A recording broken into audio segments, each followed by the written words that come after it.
Yaakov Weinstein. I'm originally from New York, New Jersey. Currently, I live in Mississippi.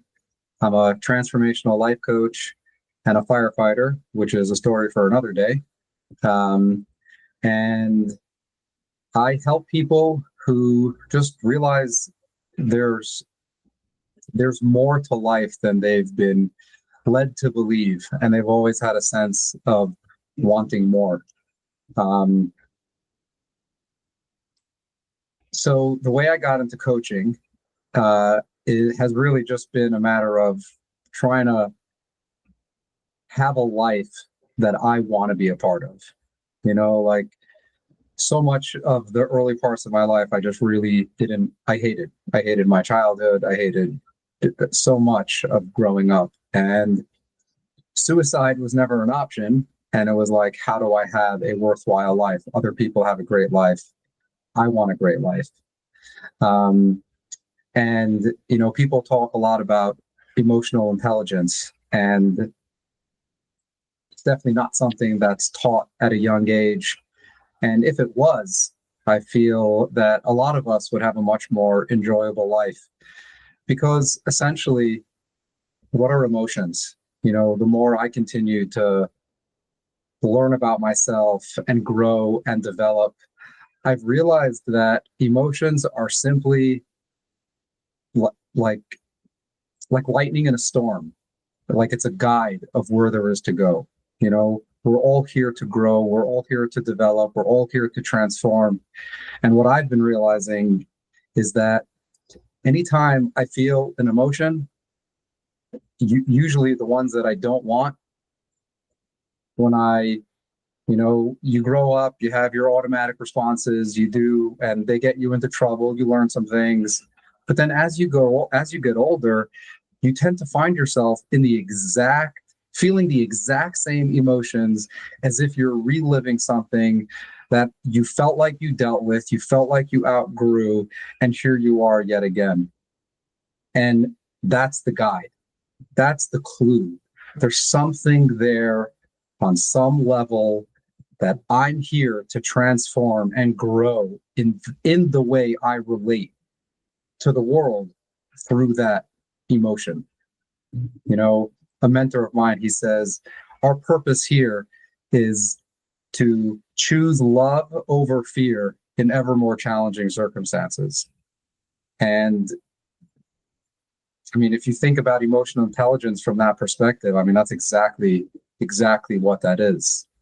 Because that's what happens. You get married, you get divorced for whatever reason, you find someone else, and somehow a few years later, it's like, holy cow, did I marry the exact same person again?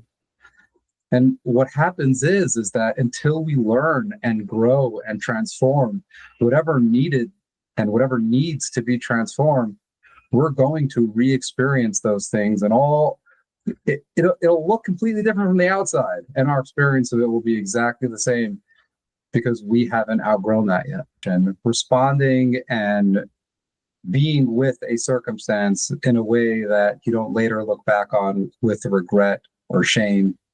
And we're not taught that we have any control over them. We tend to, even people who have done a significant amount of work and a significant amount of self-mastery, the last place we tend to be victimized or still be victims is to our thoughts and our feelings, our emotions. So our ability to start having more of the emotions we want to experience on a regular basis is really how we get to love our life, enjoy our life in all the ups and downs of it.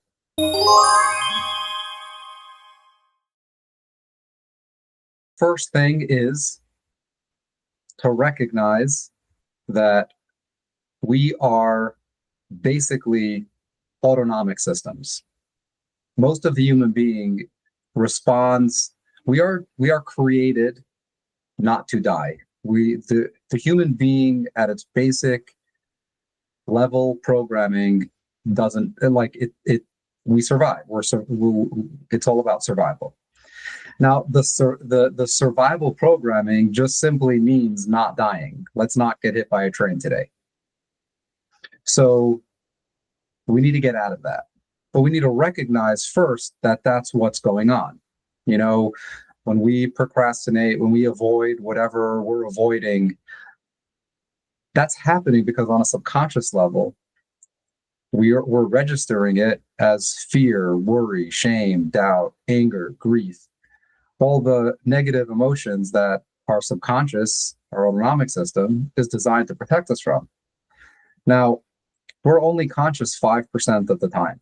That means 95% of the time we're run by an automated system. You never get to change that. As far as we know, that's all we get currently. But as you continue to work on your automatic responses and you start bringing awareness and consciousness to that which has been unconscious, that starts becoming your automatic responses, and you start showing up by default more the way you want to. Now, unless you've had a perfect childhood, didn't experience any traumas or anything like that, you are going to find yourself in fight, flight, or freeze way more than you want.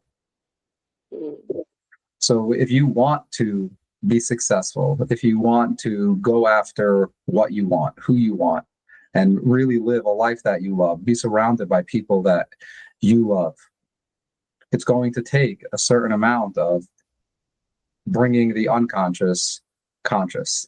Now, my view of the world is that this is going to happen on some level, no matter what. At some point, you're just going to be continue confronted, and anyone who's interested in developing themselves will find themselves in that space at some point, and they will follow the cues. Some people are more stubborn, some people are more analytical, and we all have different learning phases. But one of the things that I've realized, therapy played a huge role in my story. Looking back, could I have done it differently? Probably. But for whatever reason, in there was learning that was necessary for me as well. So just being in the awareness that my inner world or my outer world is a reflection of my inner world. I'm not going to change all the outer circumstances, and then my inner world will feel better. So that's the first step. Just having that awareness that there's nothing wrong with you. You're not broken. We are simply designed by default to not die. And that's the overriding program that always exists. And we're always choosing to try to keep ourselves safe and try to keep ourselves protected. Now, after that, after you practice continuously recognizing that, hey, oh, wait, that was just my automatic response. How do I want to respond? And now you can start looking for new ways of being.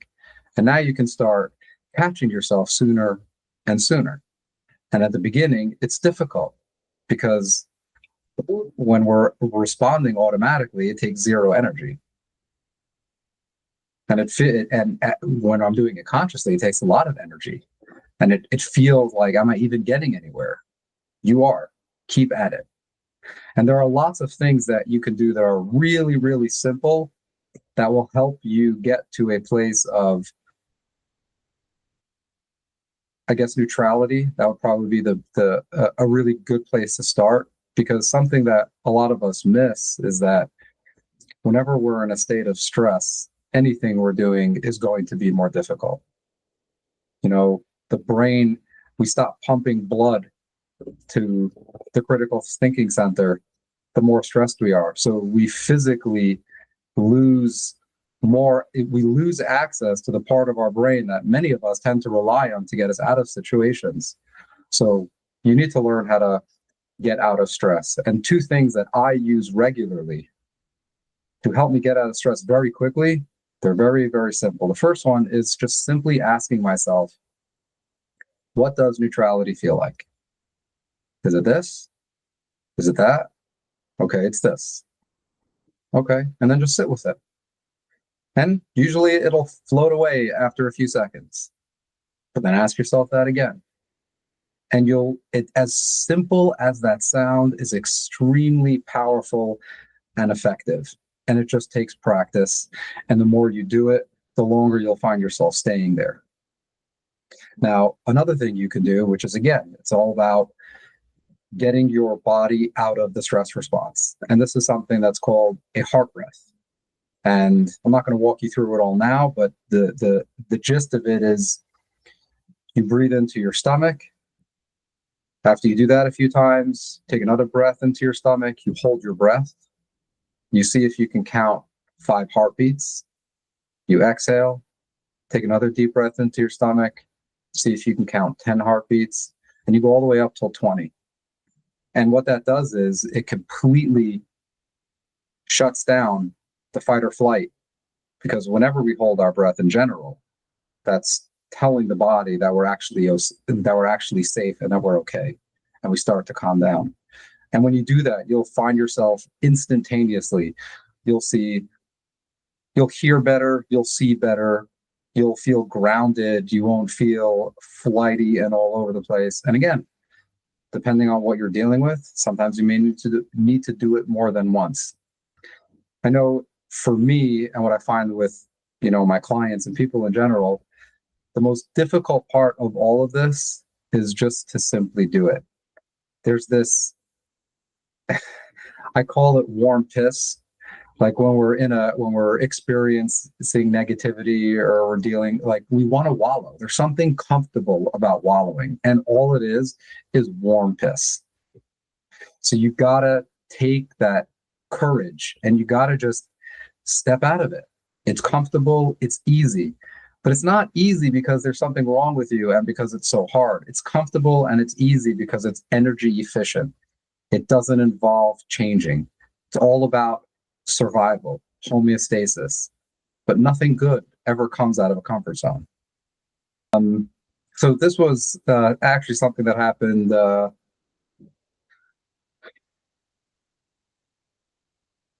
know what? I'll start before that.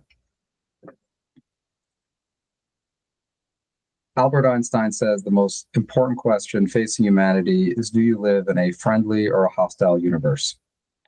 And when I look back at my life, and there were lots and lots of struggles, abuse, homelessness, divorce, trouble with the law, death of siblings, children being taken away from me, like all sorts of like really just not enjoyable things. Alcoholism. And years later, when I was really, significantly into my personal development journey, I heard a line, I heard this question from Albert Einstein, and my mentor, Peter Sage, he said, well, do you live in a friendly universe? Is everything happening to you or for you? And of course, you can look around, you can see all the bad that's around the world. You can look and see all the bad that's in your neighborhood. You can look and see all the bad that's in your life. But if you look at the way the human being works and operates and the way the brain works, what we focus on grows. That's not some weird hippie line. That's the way reality actually works. It's the reason why when you buy a new car, you're driving on the road, all of a sudden everybody has the exact same car as you. What happened? There's nothing's different than the day before. Just a car is a significant purchase. As a result, it ends up subconsciously attaching to part of your identity, and whatever is you recognize more of, which is why you can hear your name across the room and in the middle of loud conversations. We're cued, we're primed to sense these things, to sense the things that are relative to us. So when I get that new car, all these other cars are on the road because my reticular activation system decided that was important, and now I see more of it.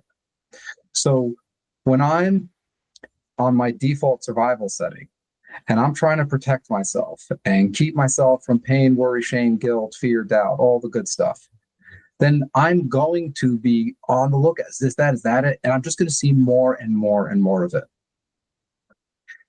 But when I choose to live in a friendly universe, in a loving universe, and I start choosing to focus on good, and I start choosing to focus on what I want instead of what I don't want, I start training my brain to see more of that. And as I'm doing that, more and more of what I want starts showing up in my life. You know, thoughts become things is something that people are becoming more and more aware of. But that's what that is. It's part of our brain. Like, this is science. Like, this is not some made up stuff. This is legit. So the more self-awareness we have, the more we get clear on what we want instead of what we don't want. And sometimes it's as simple as saying, it's like, wow, okay, now I'm more clear on what I don't want.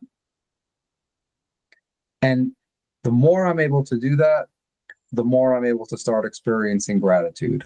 The more I'm start able to experience gratitude, the more I'll start slowly letting my guard down internally. Because the real battle that we're all fighting against is that inner conversation, that inner critic telling me how horrible I am and what a piece of garbage I am. But the more I'm able to start practicing living in that space, seeing that there's good, then slowly but surely, wow, well, good is happening to me. Okay, is that luck? I'm not so bad. And slowly but surely, we start changing that inner conversation. And that is what is that's what we're all looking for. When I'm coming from a place of self-love, when I recognize that no matter what, I matter, I make a difference, I'm lovable, my whole experience of the world shifts.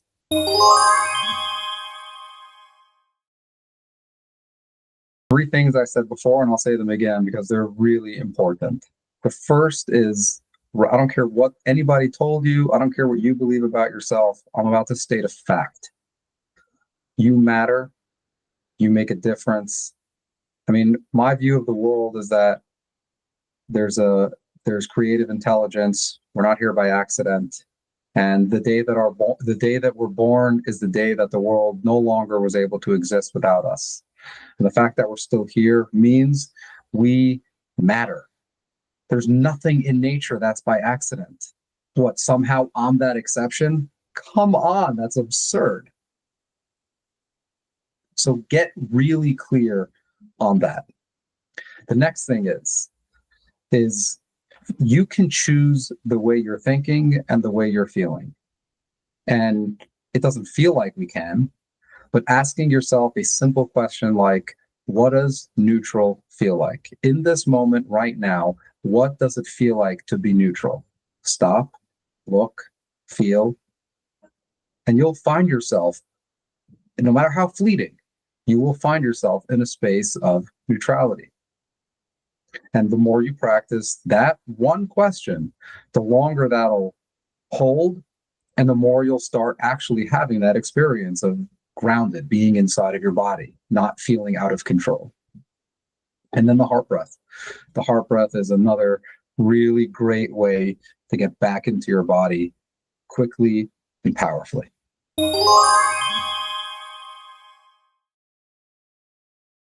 I mean, when it comes down to it, everything comes down to communication. But as long as my viewpoint is everyone's out to get me, and if I don't protect myself, I'm about to get screwed, our ability to communicate, again, our subconscious's job, our autonomic system's job, it's to protect us and keep us safe.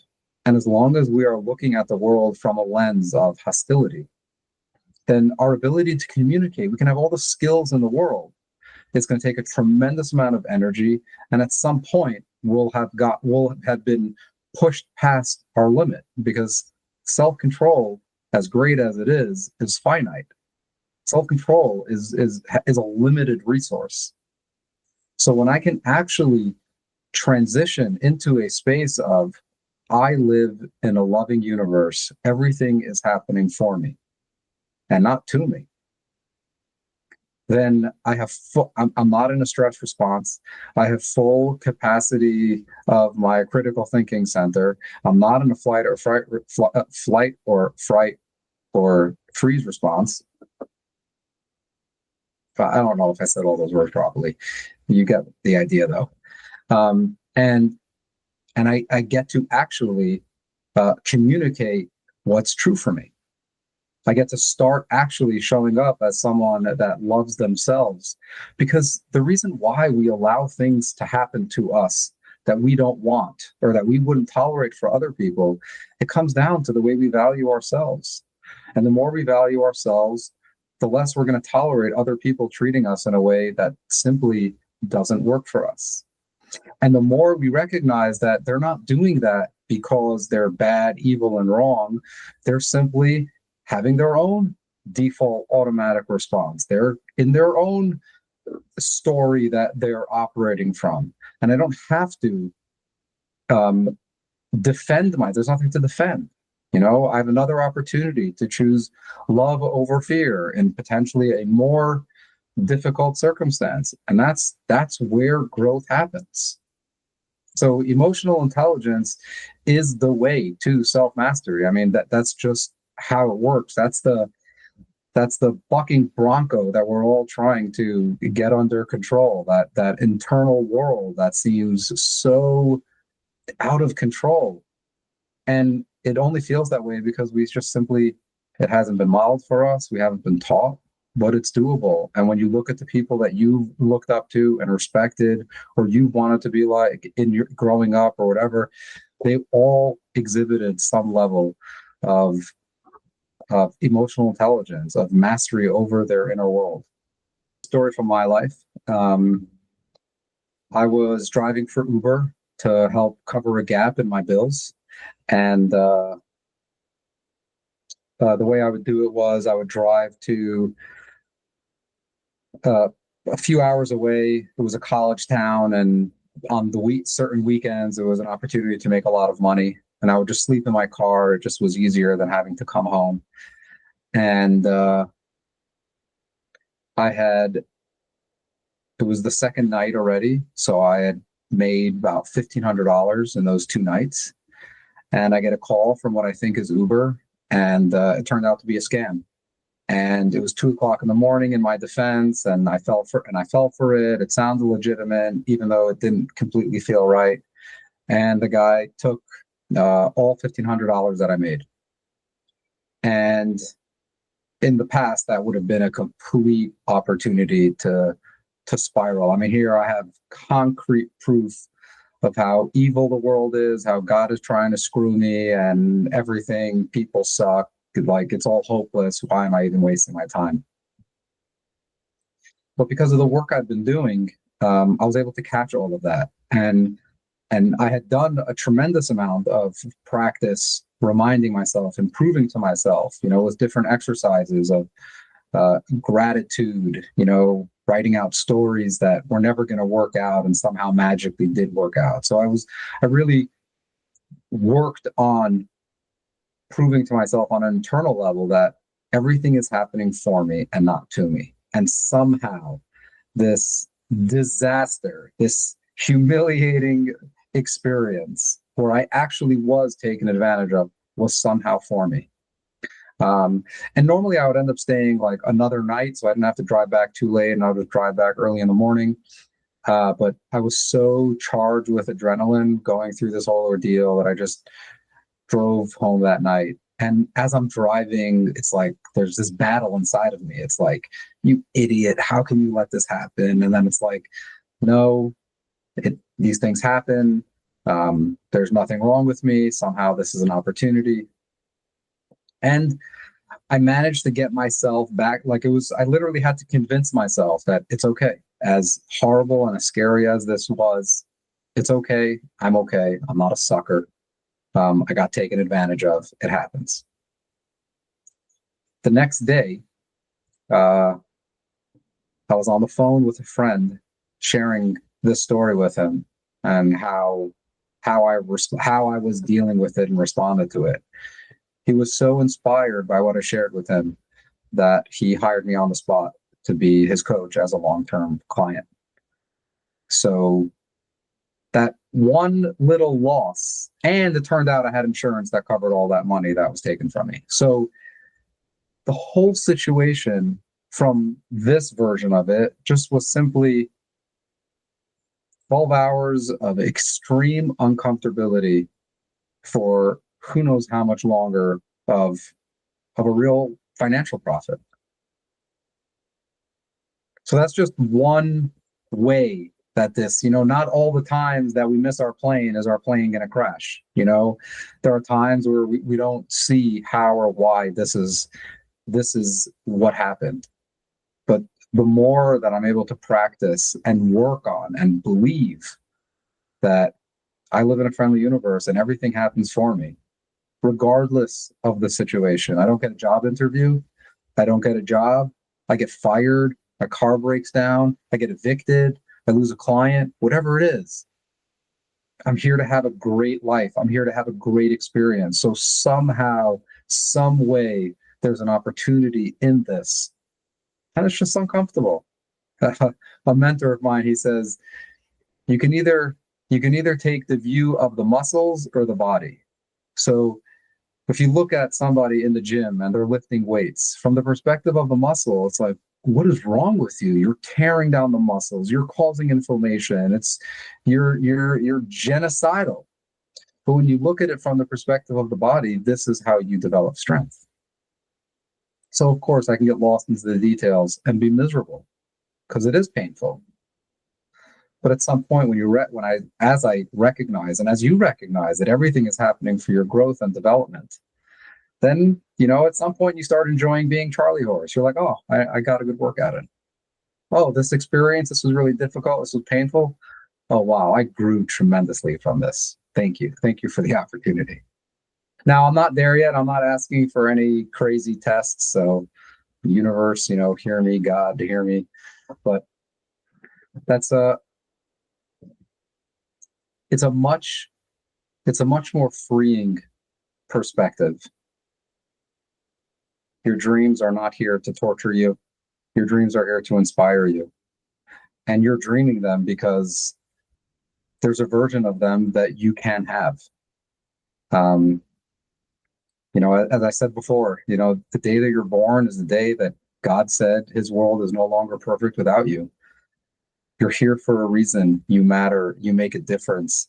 We need you here. The more people continue to take responsibility for their lives and live a life that's worthwhile, there's so much pain and suffering that we get to show people how to end. I have a brother that committed suicide, and I didn't have a lot of this information to share with him, or even life experience to have shared with him. But who's to say the life that he could have had he known this? You're lovable, you matter, and you're the one that needs to be telling that to yourself. There's no one else that's going to be able to say it to you in a way that's finally going to make a difference. And learn to look inside that mirror and love who and what you see looking back at you. Because 1000%, without a doubt, you are lovable and you matter.